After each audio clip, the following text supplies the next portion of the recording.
Good. Now that California is on lockdown, the internet is a little spotty here. Ooh, that's rough.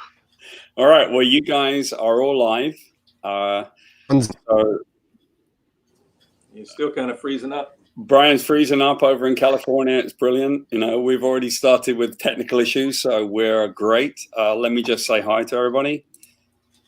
Hey, everyone. This is Paul Jenkins. Just want to say hi to all of you. We are going to connect people. This is all about connecting fans to creative professionals and connecting us all as people. We just want to find out how everyone is doing, chat about the coronavirus, chat about alien invasions, all kinds of stuff this morning. And this is our first run, so you guys on the panel are all the crash test dummies. I'm going to introduce everybody or let them introduce themselves. We have a couple of creative professionals this morning, some people that I know from my career. We also have our redoubtable Meta Studios CEO, Sarah Boyd, who has just joined us. She's over near to me, and I would imagine that her children will come flying in and out all morning. I hope so. That would be perfect for alien invasion. Absolutely. It is an alien invasion. So here's what we'll do. Why don't we have everybody introduce themselves? Alpha, I'm going to start with you. Tell everybody who you are and what it is that you do. I'm an actor. Have known Paul for, I guess, 3 years? Was it 3 years ago we did the Dickheads little film, which was a great deal of fun. I am awaiting announcement from Netflix about the latest series I'm in. It's called Sweet Magnolias. Just finished on a set. It's published, so I can tell you about it. It's called DMZ. In a post-Civil War America where New York is totally shut down and Manhattan is walled off and has become a demilitarized zone. It's directed by Ava DuVernay and stars Rosario Dawson and Benjamin Bratt and a few others. I live in the same county as you, Paul. I'm in Forsyth County, just a little bit north of Atlanta. So, of course, like everywhere else, things are shut down and people are hoarding toilet paper. People are hoarding toilet paper. It's been a wonderful experience. I've been actually posting on my Facebook page, like mentions from dispatches. So it'll be like day 5, you know, we barricaded the door with toilet paper, men are restless, you know, that kind of thing. Okay, so Nolan, tell us about yourself, mate. Nolan, I'm just a huge nerd. I caught wind of the stream through some tweets you made yesterday. Was it yesterday? Yeah. I think so. And I just thought this would be fun to come check out. I'm up in Seattle, northern Seattle, ground zero. Yeah. And things haven't completely fallen apart here yet. Like smaller businesses are trying to find ways to make things work, doing takeout and whatnot. Grocery stores aren't completely barren anymore. But my partner and I, we're slowly preparing for any eventual like giant quarantines or anything that the city's talking about. Right. But, you know, society is still kind of trucking along as best it can. It'll truck along. What do you do for work, mate? I'm a delivery guy. I work in like the southern, like south of Seattle, do delivery for transportation. Okay, awesome. Well, I don't know if they'd appreciate too much if I advertise it online. So, all right. But we all appreciate you delivering, because without the supply chain, we're screwed, right? True story. Yeah. All right. Sarah, tell everyone about us and Meta quickly. Go on. Go for it. Yeah. So I work with Paul at Meta Studios. We are Georgia's only cross-media production house based on Paul's, legacy here in the industry. So we do TV, film, animation, comics, merchandise, you name it. So right now in Georgia, you guys may or may not be aware, but it's a pretty robust entertainment industry. Like we mentioned, my children are home because they are also quarantined. So that's what you hear in the background. Everyone's on lockdown. But so we're really making waves here locally and kind of just leading the charge for creatives. And that's kind of what sparked this discussion, is the need for people to come together based on the impacts of the coronavirus. So super excited that we're all here together to chat. Where is the studio? It's virtual. Yeah, But it's you a virtual have to build it. space. You have to have Yeah. a space. No one needs a space. You know, I was over at the Atlanta Media Campus in Norcross, which is where a lot of Hunger Games were made and all that. But there's no need to go there. I was traveling every day, wondering why I was going there. There's no point nowadays. Brian, we're gonna give you a shot, mate, because you've got connection issues. This is I don't know, maybe California's got like zombie hordes attacking at the moment, but give it a shot, mate. Yeah, my outside right now looks very much like your background, Paul. I am in Los Angeles. I am a Blu-ray and DVD producer for Shout Factory. Paul, you and I met when I was producing the Origin Marvel Knights motion comic for Shout Factory, and I've had you on at various conventions. I'm also the co-host of a podcast called The Arkham Sessions, where my wife, a clinical psychologist, analyzes every episode of Batman from a psychological perspective. And here in LA, we haven't had like a serious emergency probably since like the '94 quake in Northridge. So the moment any of this happened, everything went nuts and everyone went and hoarded everything. Shelves are cleared out and now we are all in our rooms. Yeah, I was there at the Northridge earthquakes, by the way. Crazy story. Like I got the best story about it. I'll tell you about it in a bit. Jeff, say hi to everybody and tell us a little bit about yourself. Hey everybody. Like I said, my name is Jeffrey Haas. I'm the public relations manager for the Spoiler Country podcast. We interview artists in the industry. We also interview celebrities, composers, directors, and executive producers. I'm also the writer of a indie comic book called Nightmare Patrol and the upcoming Malik Reigning Devil. All right. Awesome. And so one of the things that is most important about this is all we're doing is we're just connecting fans, some people who have been doing this for years, some people who are just starting out. This is all about connecting people and having a chat and finding out how everyone is doing. I kind of moderate a little bit, but honestly, we'll hopefully have a little bit of fun. And I'm actually gonna give you guys a trivia, which is great because Sarah's gonna be really annoyed when I give you trivia. He gives no one a warning. He picks a topic that he's the expert at and just makes everyone else feel like an idiot. Right. That's be right. warned. I look forward Assume the position. I look forward to directing a few of these at Sarah. But let's talk about like stuff that's going on. I know everybody. Hi, Sen. I'm just shouting out to people that are calling in. I'm just very interested to see how you guys are doing. Like, how's everybody feeling? You know, we're not doing therapy here, but we are supporting each other. Colin, how are you doing with driving around? Do you have to be in contact with people? Not really, no. So we deliver to it's kind of like like what Gate Gourmet does to the airlines, we do for the trains. Okay. And so I interact with maybe like 7 people a day tops, and it's usually rotating crews. So I don't have to be exposed to too much of oh, hey bud. What's up? What's all about? Animals have to be encouraged. That's This awesome. is my cat Q. He decided to come say hi. But yeah, I don't really have to deal with too many big groups of people. We meet a train, they'll unload, and that's probably about the most of it. And because people haven't been traveling too much, I think we've seen maybe like 15 people tops get off the trains. And this is the cross country one, so coming like from Seattle to Chicago and back. Yeah. Haven't been a whole lot of travel, so there's just not a lot of interaction, thankfully.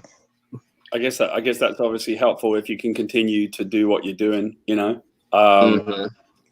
Hey Diana.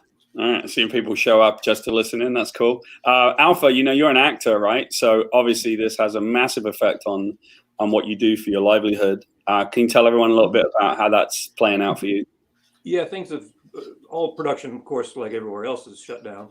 The production I was on wrapped last Sunday, so I think that was probably the last one here in Georgia, except for possibly Kevin Hart's The Man from Toronto. They may have gone another day or so. Other than that, everything's down. I teach 2 classes, a couple of acting classes, and we did virtual classes, a lot like this, on Wednesday and Thursday, but we'll probably suspend for a little while till things get back to normal.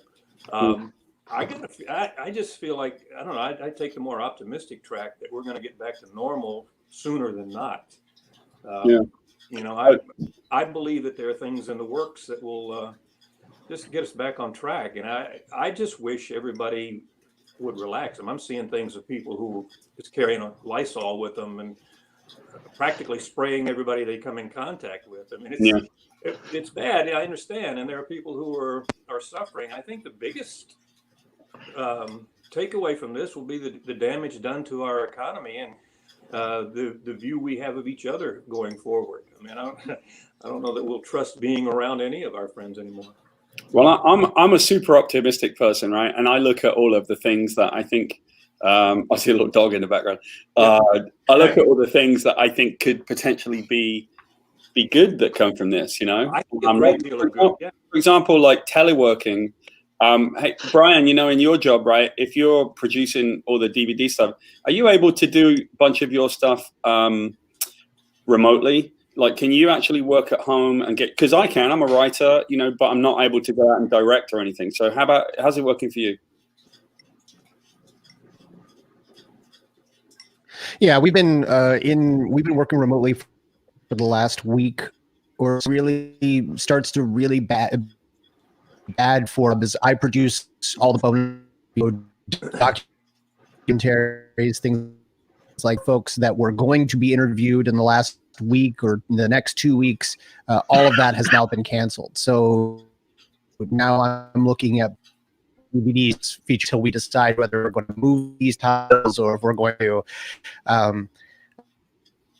those features would have had them, and for physical media especially, it's what brings people media rather than streaming on Netflix. Getting hard on. Yeah, people's jobs are getting hard. We're sort of in an, oh, there you go. There goes a cat. All right, everyone's almost got a cat. You know, it's hard, but I wonder if this is an opportunity for us to like reassess, right? It's awful. I'm a terrible optimist, and I'm not incredible. I'm like Alpha. I'm not really that. Well, maybe you're scared, Alpha. I'm not speaking for you, but I'm not so scared. I'm very cautious. I've got little children, you know. I got a little guy and a teenager. My wife had brain surgery this last year, so she has a bit of a issue with a compromised immune system, a bit. So we're cautious, right? But we're not scared, and we'll get Brian in and out. Brian's been playing like internet tag with us. Jeff, what about you? What do you do for your job? I'm an English teacher at a special needs high school.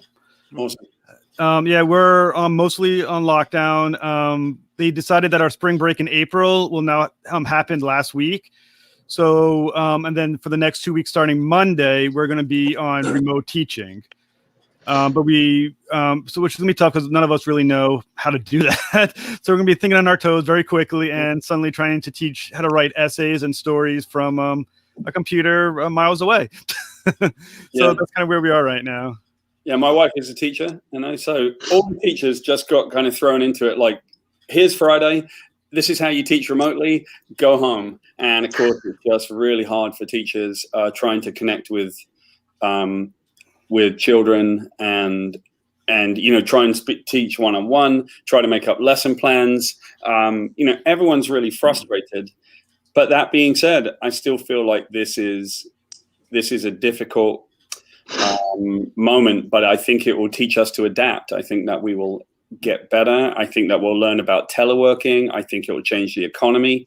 You're right. It might damage the economy, Alpha, but it might clarify the economy too. Well, absolutely. But I think when it bounces back, it'll bounce back with a vengeance. And Jeffrey, I mean, all of us, I think, Paul, we're all learning new skills, you know, and reconnecting with some of our old skills. I mean, I did stand-up comedy for years and did 25 years in morning radio. In fact, I was in Seattle, Nolan, lived in Bellevue for 3 years. Oh, right on. But I'm doing doing little segments from 5 to 6, 7, 8 minutes, reconnecting with my comedy. I'm trying to find the fun things to talk about so we can laugh instead of worry about where we are. And like you, Paul, I try to avoid all politics. I will occasionally touch something if it's funny, but not if it's, you know, the kind of thing that makes someone bristle and immediately run to the keyboard and start typing nasty messages. It's got to be fun. You can say things you want to say as long as they're said in fun and in jest. So I personally, I mean, it's been good for me because I'm reconnecting with some of that comedy stuff that I used to do and finding ways to put it to, in fact, you can find I got a YouTube page. You guys can find it and see the stuff I'm talking about there if you like. Yeah. Tell us about the YouTube page. That'd be great. You know, it's just look for Alpha Trivette and you'll find, I call it just give me a minute or two. And it usually winds up being 6 or 7 minutes, but I think it's fun stuff. I especially like the episode I did on Yeti sexuals. So, all right. So Alpha's rediscovering himself. I like that. You know, I personally have a few things that are new to me. Like live streaming is absolutely new to me. Never done this before. I did it out of a sincere desire to connect fans to creative people. I think it's really cool that, listen, we're all human beings and we all see each other at eye level. And so I really feel it's great to kind of get on, you know, have different people from different places. I've reached out to a bunch of comic book creators, for example, and I've never had a no yet. I've got a bunch of comic book creators kind of lined up in the wings. And,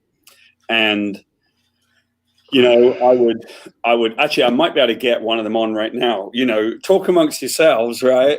No, Sarah, you know, run it for a sec, Sarah, but I would love people to try one thing. Okay. What is it that, here's Brian. We got Brian back. Maybe Brian's back. Hey. Welcome back.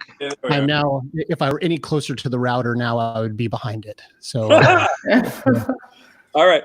So, you know, we know that people have each people have individual difficulties, right? What has been the most difficult thing for you guys with this so far? Is it the nervousness? Is it job issues? Brian, let me start with you, Brian. Like, what's been the hardest thing for you about this situation? Well, I don't know if you were able to hear my response before, but really it's come down to a significant part of my job is now being hindered in that I can't create bonus material for Blu-rays and DVDs. I can't schedule interviews and audio commentaries and things like that. So while I can do a lot of my job from home, QCing and making sure that discs look and sound good and make sure that they're all properly put together, I can't build those things that people love about physical media. And so it's making my job really hard there. And really that's probably my biggest hindrance. And it goes to illustrate the fact that while a lot of people are talking about the fear and the worry and the virus and the sickness and all that, a lot of people are also talking about their livelihoods and the economy, you know, for understandable reasons, right? Is that we're all trying to find ways, you know, how do we earn a living? I mean, you know, how do we deal with things like claustrophobia? A big part of why I started doing this is I talked to a very dear friend of mine the other day who has been through some changes recently personally, and that person is a creative person, and they told me that they were lonely and they felt very isolated, very unhappy, a little bit scared. And I thought, man, you know, I am lucky enough to live in a house that's a decent size, right? So we have a little bit of space in our house where a few months ago we were moaning, it's too big, right? So it suddenly changed. Everything we were like, we want to move to a different place. And now we're like, actually, this is really good that we're in this place right now. So, you know, things have changed on a dime. And I think obviously people are afraid of change. Jeff, what's the thing that you're dealing with? What's the hardest part of dealing with this for you? A lot of issues financially and also health. My wife has severe asthma, and she was working at Walmart where they had her, you know, constantly in the public with a lot of exposure there. And unfortunately, I made her leave work and tell her she needs to get out of there because she can't get exposed. And they basically, what we were told was because she's not sick yet, she's not going to get any TDI. She can't get employment because she's employed. So we have financial issues now on top of potential worries of her being exposed. Right. So my big concern is that if she gets coronavirus with her severe asthma, there's obviously going to be a crisis in the house, and that's my biggest concern. Yeah, I know a lot of people are worried about that because, I know with lung issues, I actually have a little bit of I had pneumonia once, a bit of an issue with my my right lung. But I think that we have to look at that and go, well, we're all being. That's why we're locked up, right? Like human life is very important. Alpha, for you, is it the work issue? Because I know you're adapting. What do you think is the hardest part? We're not suffering. We have, some steady. The acting and the class were bonus for me. But my wife, like your wife, Paul, she had about cancer last year, and so there are some things that we're a bit concerned about as far as her. Her immune situation, but things are looking good there. We're not really concerned. In fact, she was going to go back to work, but now it turns out that was probably a blessing that she did not go back to work, and she still her disability insurance income for now. So we're okay. I mean, I'm not. We're going to be able to keep the lights on and the house paid for. My daughter and her husband and 3 children also live with us. And so she's got a 22-year-old and then an 8 and a 6-year-old, or 9. Yeah. So they're home from school. She's learning how to homeschool. They're doing quite well, adapting pretty easily, I think. Although the 9-year-old had a little bit of a meltdown when my wife and daughter were talking about this whole coronavirus thing, and she was scared that we were all going to get sick and die, and we had to explain to her, no, we're going to be okay. We'll get through this. And I think that's the biggest problem is if we can get over the fear, and I understand that there are a lot of others who aren't in the situation I'm in where they don't know if they'll be able to keep the lights on and the mortgage paid or the rent paid and all that. And I totally get that, but I hope what we can do is try to help each other out. I'm a Jimmy Stewart kind of guy. We can get through this if we can stay together. I'm with you, man. And I remember 9/12. I used to say this to people for a long time because we're in very fractured times, right? So one of the things about the no politics rule on this is that I don't like the fractured argument. We're all human beings and we all live the same way, but we think different things. And so, I remember 9/12. I remember the day after 9/11, and everybody was doing each other favors, right? And trying to see each other's side. And I know that this could potentially be one of the positive outcomes of this. Nolan, what's hard for you over there in Seattle? I know you got, excuse me. Things that's really just being supportive for me, because my job hasn't been affected too much, because I don't work with large public. My partner, they're having a harder time because they actually work with people on a regular basis over at a salon, and it actually just got shut down for a couple weeks as part of the health concerns. And so we're trying to we're just trying to make sure that, like Alpha did, we're just trying to keep the lights on, make sure we got money coming through, taking care of us. We got another roommate as well who works from home, so they haven't been affected, and they said they're more than helpful, or more than willing to be a little more of a help out just in case too. So things aren't going too downhill too quickly for us. I hear that, and I'm like, that's the point, right? Look at that, like someone's going to come and step in and help out, right? I see it all the time, people helping each other out, and we'll start to get there. I wonder, again, we are not talking politics, but we can talk about social issues, and you see the society is so fractured right now, and I wonder if we might not just start breaking down some of these barriers now and start helping each other and seeing our commonality and things like that. Sarah, I know you obviously very well. We work together every day. Tell everyone what your hardest part of this is. Probably dealing with me, I would think. Paul has been an absolute insane maniac on quarantine. I mean, if we're talking how we're personally affected, you know, me and my husband both work, and now we're both working from home, and we have 2 small children. We have a 7-year-old and a 4-year-old. And so they're at home. You know, Alpha, much like you said, your grandchildren are at home, and that learning the new rhythm of homeschool.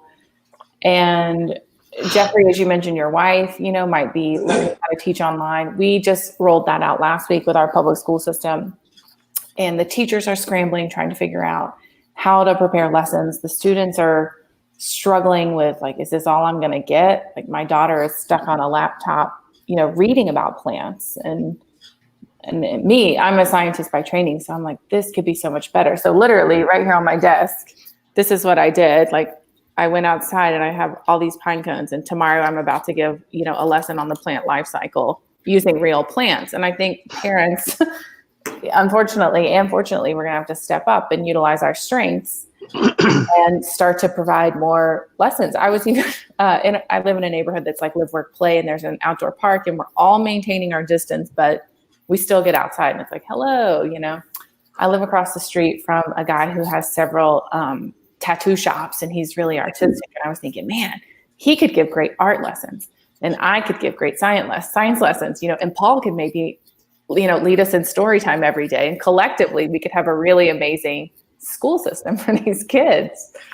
But that's been a challenge, the schedule, and just relaxing it and saying, okay, if we just work all day long, everyone can get through what they need to get through. There's no need to live in that pressurized environment of have to get everything done between, you know, 9 and 6, because that is just off the table right now. Everyone just taking one day at a time and working through it and establishing new routines, because it seems like we're going to be here for a while. In Georgia, they've said, you know, public schools will open in mid-April, but we'll see. I doubt it. But they say it because I think a lot of it is that like slow letdown, right? So they're going to tell us, hey, a couple of weeks. And then they're going to tell us, okay, it's a little bit more than a couple of weeks. Right. And people are going to have to, people need that slow letdown. So that they can feel as though they're beginning to understand it, you know. Yeah, adjust to new normal. And hey, I just want to say hey to PJ. I see the Orville Nation. And Claude, I see Claude in the chat making a good point. You know, I'm from a family who's, you know, my mum was evacuated in the war, the Second World War. My grandparents, my dad was evacuated. My grandparents lived through the Blitz in London. So, you know, the British wartime spirit, you can see it kind of coming out. I talk to them right now and they're like, it's kind of like that, right? It is. And British people have a way of having seen this before a certain way. But, you know, a lot of the older generation have been through this situation before. And I feel like, you know, maybe we can all look at this and say, okay, there's some resilience here, right? So let's try this. Has anybody got, Brian, I think you said you could cook, right? Has anybody got like a good food recipe to share? Because I'll tell you mine first, right? I'm all oatmeal all the time. So here's how you do it, because I can't cook for shit, basically. All oatmeal. You put regular oatmeal in with 1 packet of like flavored oatmeal. You put coconut, hazelnuts, almonds, sliced almonds, and some raisins in it. Mix it all together, and then you put it on top of frozen fruit that you've like basically made hot again. So you mix it all together, and you can sit there and there's like 700 calories in it, but you don't need to eat again all day, and it's awesome, right? So there you go, oatmeal. Literally, my other go-to would be the cup of tea. I can tell you even how to make it. Boil water, put the hot water in top of a tea bag, put milk in it, and then take the tea bag out once there's lots of tea inside the hot water. It's awesome. It's an easy recipe. So who's got a recipe? Who they go to? Come on. Luckily, my wife does the cooking for me. Oh, there you go. I asked my partner to make me a rice dish last night for dinner. It's a congee. Oh. And it's literally just rice, like 2 cups of rice, a whole carton of chicken broth, a couple chicken thighs. We use ginger paste because we didn't have any actual hunks of ginger, and bunch of packets of condensed miso. Stir it all together. Bring it to a boil. Simmer it down till the water's pretty much all absorbed. Throw some green onions on top, and you got a good time. All right, sounds like a good time. Anybody else? I just had to go and get my my recipe book. Ooh. Yeah, I mean, I grew up on a lot of I grew up in the South, in North Carolina mostly. And so I grew up on very heavy, hearty meals. One of my all-time favorites is one that my mother used to call Hungry Jack beef casserole, which is literally ground beef, pork and beans with a little bit of barbecue sauce, and brown sugar. You mix all of that up. Then you put it at the bottom of the dish. Then you layer on top of that flaky biscuits and shredded cheddar cheese. And it'll feed you for about a week. But this comfort food, it's like all carb heavy comfort food. That and a good like chicken pot pie is. Yeah. Those are my go-to. I like it. There's a Mexican salad. I don't know if any of you are vegetarian or vegan or whatever, but this involves, you can use chicken or ground beef or whatever, seasoned with taco seasonings. Then you make a salad, just like you'd make any other salad. I like it with plenty of little green onions. You let the meat cool, mix the salad in, then take a half a bag of Doritos and just crush it all up. Mix that all in, then get a bottle of Caesar salad dressing, and then you have to pour some of it out, but then mix in another packet of taco seasoning, shake that up, pour it all in. Oh, you throw in some pinto beans as well and some corn if you want to, and just mix it all up, and it's a meal for everybody, and it's pretty damn good. Yeah, I gotta be honest to say, on a panel full of men, I was not expecting to talk about our favorite recipes, so consider me schooled this morning. Thank you. All right, I got another one for everybody. I think we'll do this regularly. Because remember, you guys are the crash test dummies. So, you guys went first on this thing. This was just, let's have a chat, see what's going on. I got another one for you. Has anybody thought that while we're locked up and or away and or life has changed, that they may take something up or do something they've never done before? And the reason I say that is I talked with my two boys. One of them is 8, one of them is 14. And I said to them, you know what? It's an opportunity, right? Maybe the little guy will go back to learning. He's great at music. And I would really like him to learn, go through the piano and music and record some music with me because I have a studio here at the house. And the 14-year-old, maybe I will have him learn a language, or he really likes history, right? Me personally, I've got a thing. I have been doing pretty well working out, and then the gym's gone and all that, but I am going to continue to get myself down to a weight that I feel more comfortable with because I was a lifetime soccer player, right? And then I kind of got overweight a little bit and I felt terrible. So I know that by the time I come out the other end of this, my thing is, hey, I'm going to be at a certain weight and feel a certain way and look a certain way, right? Anybody else got anything in mind that they might feel they want to come out of this with? Well, I think I'm going to spend more time focusing on my writing. With work and everything else, I've started slacking a little bit, and I think I can get to a schedule and consistent schedule now that I have nowhere else to go. Right. So you're going to work on your writing. How about connecting to people with that, Jeff? Are you going to be able to kind of run it by other people and sort of join a writers group maybe and stuff like that? I mean, I would like to. Luckily, what I'm doing as well with the podcast, I get to meet a whole lot more people. So I am been able to connect more over the last few weeks than I've had in years prior. So that's something I've been very happy about. All right.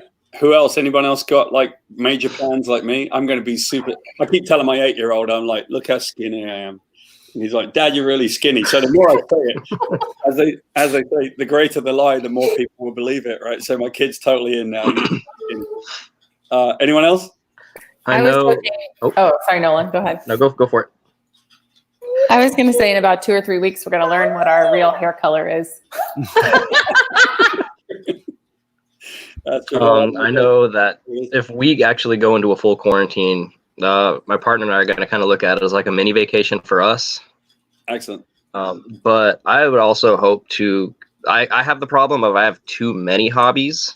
Oh. And so I'm hoping that if I have a little more downtime, I can actually focus more towards them.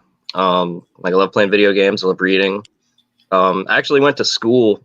I went to college for music, and I'd like to get more, like, figure out everything I've learned and relearn it, and then see if I can actually be worth a damn as a musician again.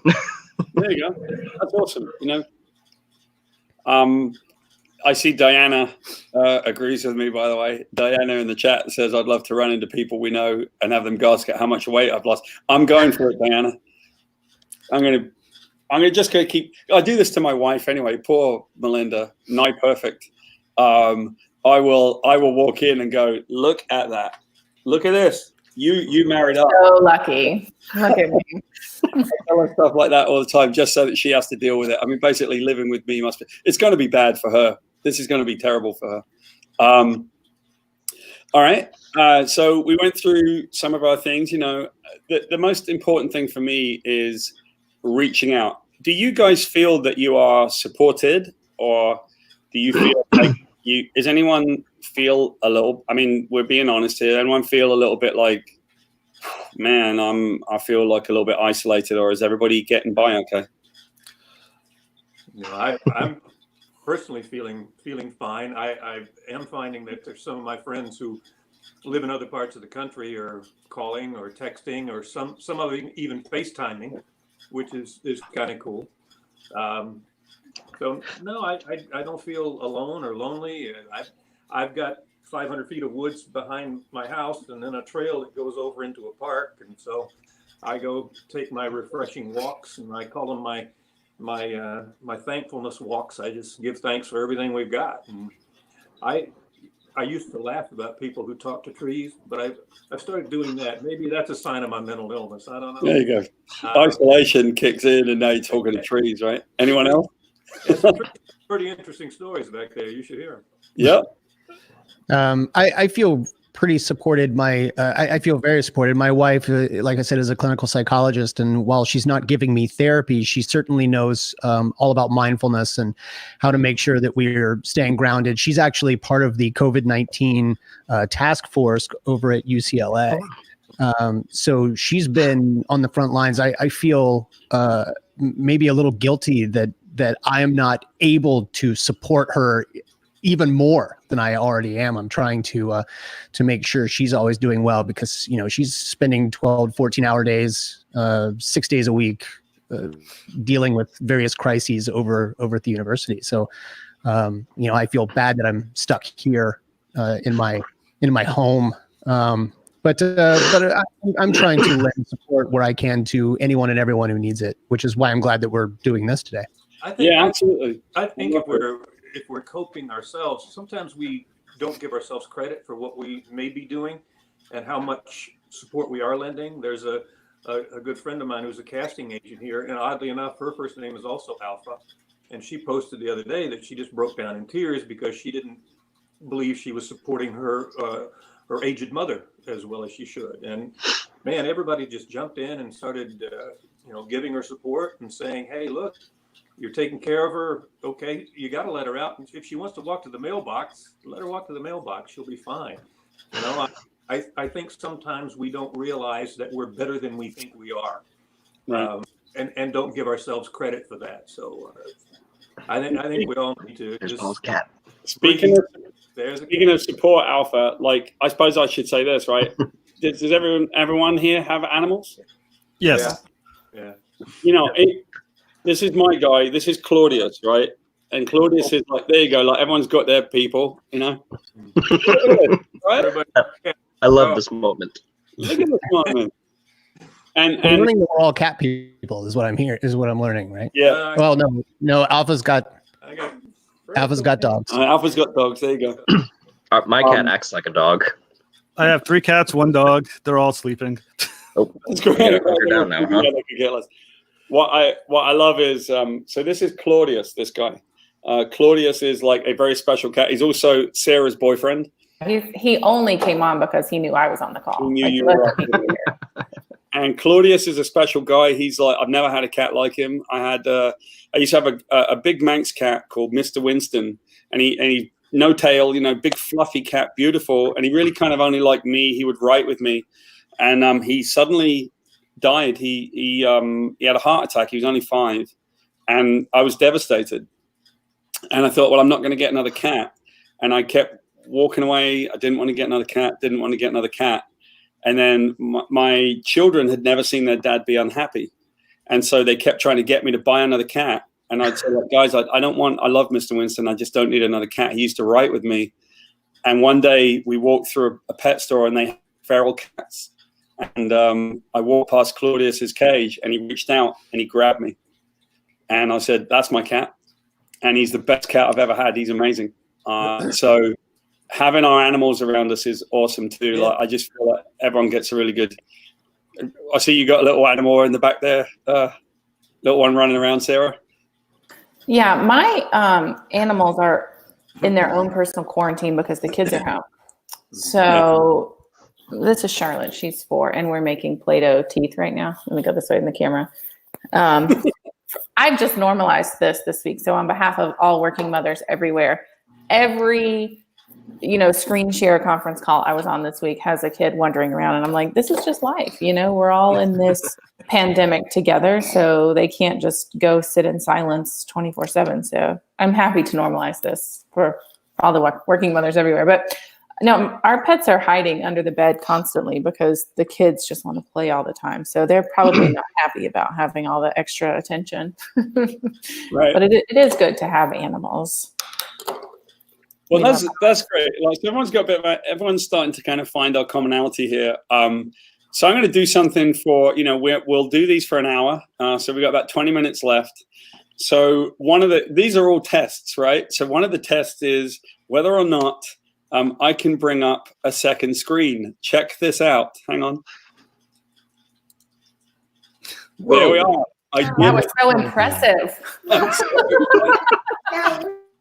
I've never done this before, so I have no idea what I'm doing, okay? I have no idea what I'm doing. But I figured at some point we would talk in these things about stuff, right? Like, why not? Why not theme them around something? We'll chat, right? It could be filmmaking, it could be video games, it could be whatever. And I thought, well, I put myself a little alien invasion backdrop, by the way. And just so that we're clear, and everybody can see this, I'm going to go back to this. Check out what I learned to do. I'm very excited about this. Look, see, I can be anywhere. Amazing. See, look, I got alien invasion themes all over the place. All right? But I settled on this one because I thought, well, not bad, right? So, Paul, I love how much fun you're having with that. Oh, no, I'm having the best time, Nolan. I'm literally I was born for this, right? So I thought I've also learned how to share a screen, and it may go really badly, but we're going to try this, okay?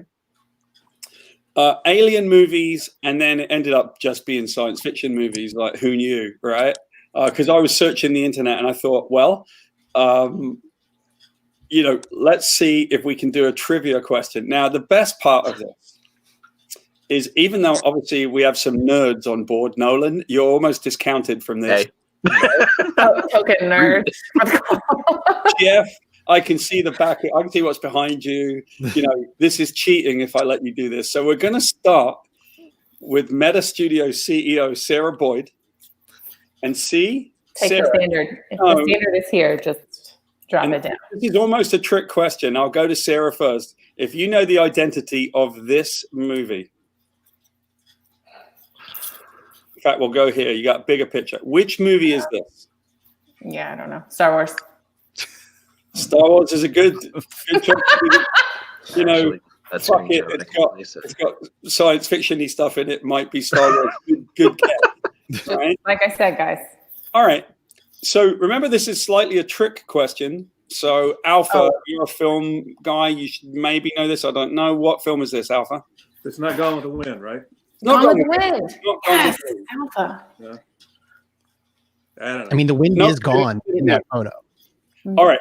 So Brian, we're kind of working up the ladder. We're going up to the nerds last, right? And then I'll start with the nerds first next time. Brian, we're going up the ladder. Which film is this? And remember, it's a trick question slightly.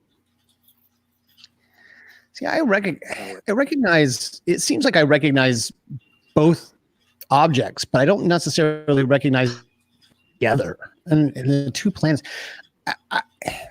This almost looks like. Uh-oh, God. It almost looks like two different movies put together. No, it's one movie, and your clue is in the planet above. But I'm going to go, Jeff. I'm going to go to you next. Nolan, apparently, I think you as the biggest. My guess is 2010. Well done. It is not 2001. Oh yeah, God, yeah. Because I was thinking 2001, but it's not the right ship. But yeah, it's totally 2010. 2010, the year we make contact. Which, by the way, I want to point out is one of my favorite films. I love that film. All right, Nolan. Yeah, you get 3 seconds, but I'll add you a couple of extra. What's this one, mate? I don't know. The flying car ought to be a giveaway. It ought to be, but a lot of sci-fi has flying cars. Yeah, but none that looks as beautiful as this. All right, let's try. Jeff, we're going back down the ladder again. Blade Runner. Blade Runner is. You're 2 for 2. Well done. The only flying car movie I was thinking of was Back to the Future. So there you go. All right. So for an extra point for no reason whatsoever, because no one's scoring any points, Jeff, let's say who wrote the musical score for Blade Runner? Oh crap. Paul. John Williams, maybe? Okay, I want to point out that everybody knows this, Sarah, so don't yell at me. This is all new to me. Okay. All right. So, anybody know who wrote the music? Let me just Google it right quick for Redemption. Nolan, I see you looking to the one side. Vangelis? You're looking it up. Vangelis, it was. What? Vangelis. No, I'm checking out the comments on the side because I figured out how to show them up. Sure you are. Yeah. Okay. Hey, No cheating. All right. I can't multitask. Yeah, that's a score that well. there in my regular rotation. All right. Let's go down again. We're heading down again. All right. Brian, got this one? What the fuck? Yeah, that's Brazil. Brazil. Who directed it? Terry Gilliam. Terry Gilliam, indeed, of formerly of Monty Python fame. Terry Gilliam. I've got the Time Bandits map right here behind me, so you can ask me. Nice. Oh, that is good. Yeah, that's cool. All right, Alpha. This is what you get. Uh, Oh wow, that's not an easy one either. Yeah. Not easy, but a tremendous movie. Mm-hmm. I'll point out to everyone, if you've never seen this movie, you should see it because it's amazing. Sarah, I'm going to land on you. Sorry. Given all your comments about how it's a tremendous movie, I'm like nearly 100% positive this is Independence Day. Got the look of Independence Day. There is a helicopter flying around, but no, not even close. All right, let's go Nerdville. Nerds, we're going right up to Jeffrey. You're scoring more nerd points than Nolan, so this seems only fair that I go to you next. All right, I'm gonna go with The Island. No. Nolan? You got me. Okay, who hasn't gone? Alpha, Brian, what you got? Contact. It is Contact. Oh, yeah. Jay wrote in the comments, hint, the alien was her daddy. Hint, yeah. Oh, yeah, there it is. Spoiler alert, dude. Literally, someone. This is actually my wife's favorite. There you go. Well, The Arrival, I will put as now the best. The Arrival is such a beautiful movie, and if you guys have never seen it, you may not be into hard science fiction, but watch The Arrival because it's so beautiful. It's all about love and loss, It's brilliant. And consequence. All right, let's see. Who's up next, nerds? We're just trying this shit out. I have no idea what's happening here. All right. This is good. All right. Let's see. Alpha, I'm going to kind of single you out and see if you have any idea what this movie might have been. Somebody in the 21st century. Oh, shit. I think this one looks familiar. Well, here's the interesting question. Who's that with a knife right there? No. Is that Billy Idol? That's what I was going to say. It looks like Billy so close. Idol. Alpha, say that again. Yep. I didn't say it. It was Brian. Was it? No, I thought you were going to say something. What were you going to say? No, I know that's Mel Ferrar, the other guy. Okay. Who? Okay, so Brian, what did you say? I didn't. I mean, I know what it is, but I didn't say. Uh-oh. Brian, you got to go for it then. What movie is it? That's All right. Dune. That's Dune. And who's that holding the knife? Sting. That is Sting, literally. And I believe Sir Patrick Stewart was also in that movie. I'm not sure. Come here, mate. This is my little guy, Bill. Bill is very excited to be on camera. Right? Hey, Bill. He's having a good time. Right. Here we go again. Let's go with the next movie. Oh, this is cool. All right. A very 80s movie. Let's go Sarah first, just to kind of mess with you. I got nothing, guys. Just carry on. Nothing? Okay. Let's go. I know. We lost Nolan? Jeff. Oh, we lost Jeff. Jeff will make it back. Nolan, what you got? Claudia, no. We got a cat. And, the comments are giving it away. Is it Alien Mine? Is that what it's called? George. Enemy Mine. George, you got to listen. George. It is Enemy Mine. Oh my gosh, Melinda. Melinda just commented. All I told him right. not to Night do Perfect that. is on. Night Perfect is on the stream. Night Perfect is on the stream. Okay. Oh, that's amazing. Great. Okay, so I'll tell you a funny story. So the guy on the left there. I'm gonna stay. Let's see if anyone can tell us who the actor is on the left. Dennis Quaid. Dennis Quaid. Dennis Quaid. It is Dennis Quaid. And Louis Gossett Jr. Louis Gossett Jr., who, by the way, I always thought should have been nominated for an Academy Award for that performance in Enemy Mine, because he was amazing. We got Jeff back, so here comes Jeff. All right. So, funny story, I was playing golf. I always have some crazy story. I was playing golf in LA, and Dennis Quaid almost took my head off with a golf ball. Right? It comes flying past my head, and it literally goes like that. I'm like, whoa, it's like a little black crow that ran past me. And I was like, what happened there? And he comes over. No, it went past me, and then he yelled 4, which is not good when you're playing golf, right? That you got to yell 4 first, right? And I sort of put my chest out a bit. I'm like, come on, man. And I walk over, and it's Dennis Quaid, and he gives me that shit-eating grin. And I'm like, hey, man, how you doing? Nice shot. Good shot, Dennis. Yeah. I've always almost been killed by quite a lot of people. All right, we're going again. Enemy Mine. Here we go with the next one. Yeah, come sit with me, long man. What's this one? Let's see. Nolan, I'm going to give you first crack at this one. What's that? From the 80s. Something from the 80s? Yeah. Yeah. Yeah, Brian, I want to just say I just said I was a big nerd, not the biggest nerd. Yeah, apparently Brian and Jeff are just passing you by. Jeff, come on, what's the nerd? What's that? Looks like Starman. No, Brian? Last Starfighter. Brian is nerding up points right here. Well done, sir. It is the Last Starfighter. Okay, let's go to the next one. We're going to get obscure in a second. Oh, this is the best. All right. Let's see this one. I do.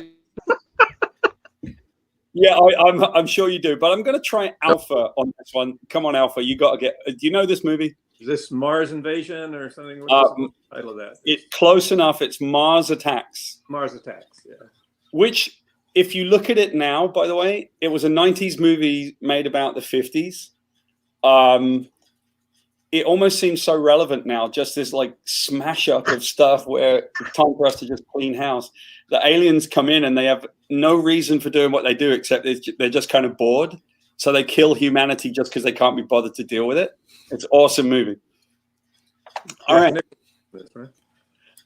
Let's try this. Oh, there he is. Mars Attacks. There's the Supreme Leader. Hey, Dad. Yes, What are sir. you talking That was a about? fun movie. We're talking about movies right here. Oh. Hey, Billy. Hi. This is Billy. Say hi, Billy. Hi. All right. Billy. Bill's excited. All right.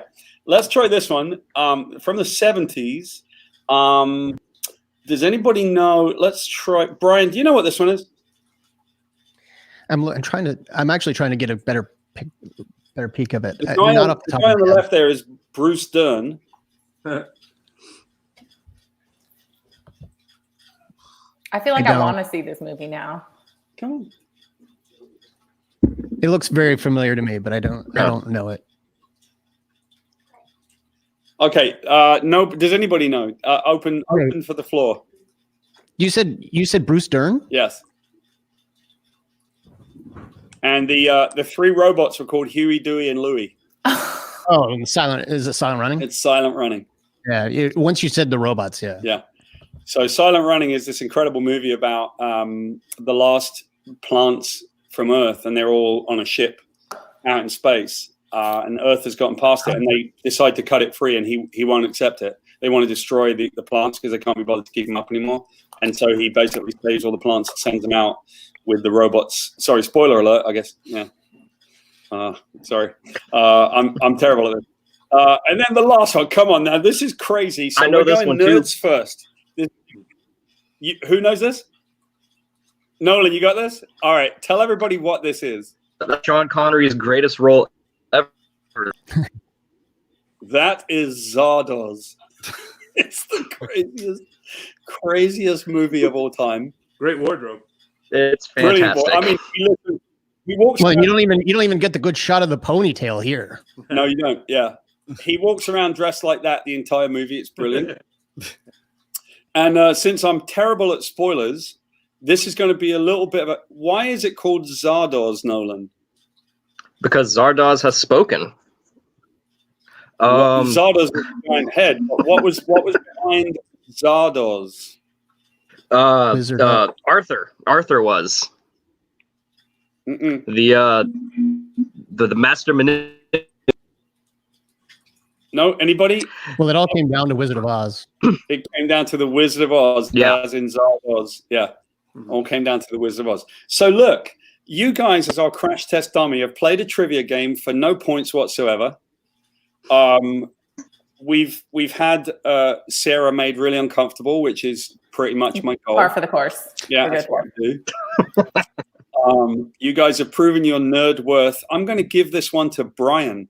Sorry, nerds. He wins. Totally. I feel that Brian won. Yeah. Tell him what he wins, Paul. I'm a fellow nerd. Brian, you win absolute, in the vernacular of Great Britain, you win absolute fuck all. I've got plenty of that already, and I just stopped piling. So You are stockpiling fuck all like nobody's business. All right, we got a few more minutes. So I just want to say thanks to everybody for coming and helping us learn how to do this. We'll do this regularly. I love connecting people. It's a tough time for everyone, but we're all learning how to do this, right? And we're building up a little community. Jeff, what's your last thoughts, mate? Let's go. Let's start over there. What are you going to say? I really enjoyed this. I think it's be very helpful for more people to, have some entertainment during their lockdown. I think this is fantastic, and I hope you do more of these. And I'll love to do it sometime in the future. All right, and you got a blog, right? You got a. I'm the public relations manager for the Spoiler Country podcast. You can find us on Twitter and on Facebook, and you can find me at JHouse Interviews on Twitter as well. All right, Brian, last thoughts, and where can we find you, all that stuff? This was an absolute pleasure. I appreciate it. You can find me. I am on Twitter. I am at bward028. You can find my podcast, The Arkham Sessions, where a clinical psychologist breaks down the psychology of Batman, the animated series. The Arkham Sessions. You can find us on Twitter and Facebook, Patreon. I just appreciate it, Paul. All right. Well, thank you so much. Alpha, tell us, have you got any social media stuff going on, and what's your last thoughts here? You can find me on Facebook and find me on my YouTube channel. And Paul, this was great. I want to do it again. And I want to introduce you to my 7-year-old grandson who says he wants to be a cartoon artist, and he's already making his own little cartoon people from his favorite cartoons and making costumes and stuff like that. So I'll have to introduce you to my little red-headed grandson. Brilliant. Brilliant. I look forward to that. And Nolan, what are your last thoughts, and where can we find you? Is that me? Yep. I thought this was a lot of fun. Anything to plug, but I am on Twitter at NolanBradley85. I share silly things from time to time, but All right. Excellent. Well, I know that I can speak on behalf of Sarah for Meta Studios and all that. But Sarah, you can say something if you want to take yourself off mute. I know you've got kids running around. Yeah. Yeah, I just keep it on mute for the same. Like, you never know what's going to pop up. No, this was awesome. Thanks for being a part of our first experiment. Yeah. I think it went better than planned, and you guys were fantastic guests. You kept the conversation going, and I'll bow down to the nerds today.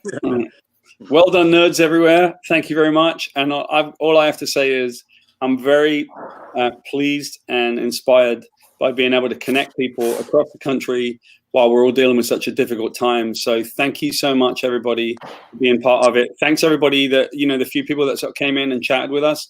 We're going to do this regularly, and we're going to have people on all the time. The last thing I would say is, please, if you guys are open to subscribing to the Meta Studios YouTube account, we will do this regularly, so you can always come and see us when we finish with them. And I hope that this connects people and allows us all to feel as though we're not alone in all of this, okay? So from the zombie apocalypse over here, thanks very much, and we will see everybody soon. Thank you. Thank you. Bye, guys. Thank you. care, everyone. Have a good